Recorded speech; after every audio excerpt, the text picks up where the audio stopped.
Gulliver's Travels into Several Remote Nations of the World by Jonathan Swift, D.D., Dean of St. Patrick's, Dublin, first published in 1726-7. The publisher to the reader, as given in the original edition. The author of these travels, Mr. Lemuel Gulliver, is my ancient and intimate friend, and there is likewise some relation between us on the mother's side. About 3 years ago, Mr. Gulliver, growing weary of the concourse of curious people coming to him at his house in Redriff, made a small purchase of land, with a convenient house near Newark, in Nottinghamshire, his native country, where he now lives retired, yet in good esteem among his neighbours.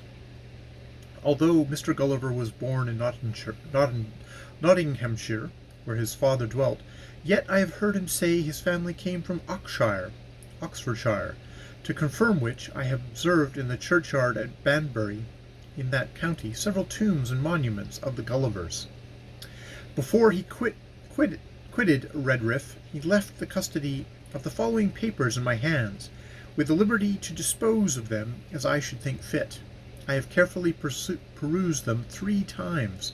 The style is very plain and simple, and the only fault I find is, that the author, after the manner of travellers, is a little too circumstantial. There is an air of truth apparent through the whole, and indeed the author was so distinguished for his veracity that it became a sort of proverb among his neighbours at Redriff, when any one affirmed a thing, to say it was as true as if Mr. Gulliver had spoken it.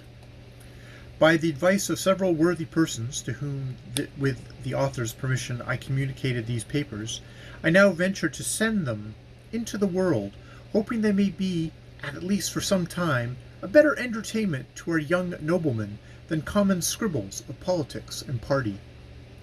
This volume would have been at least twice as large if I had not made bold to strike out innumerable passages relating to the winds and tides, as well as to the variations and bearings in the several voyages, together with the minute descriptions of the management of the ship in storms, in the style of sailors, likewise the account of longitudes and latitudes, wherein I have reason to apprehend that Mr. Gulliver may be a little dissatisfied.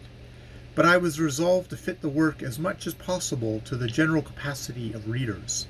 However, if my own ignorance in sea affairs shall have led me to commit some mistakes, I alone am answerable for them, and if any traveller hath a curiosity to see the whole work at large, as it came from the hands of the author, I will be ready to gratify him.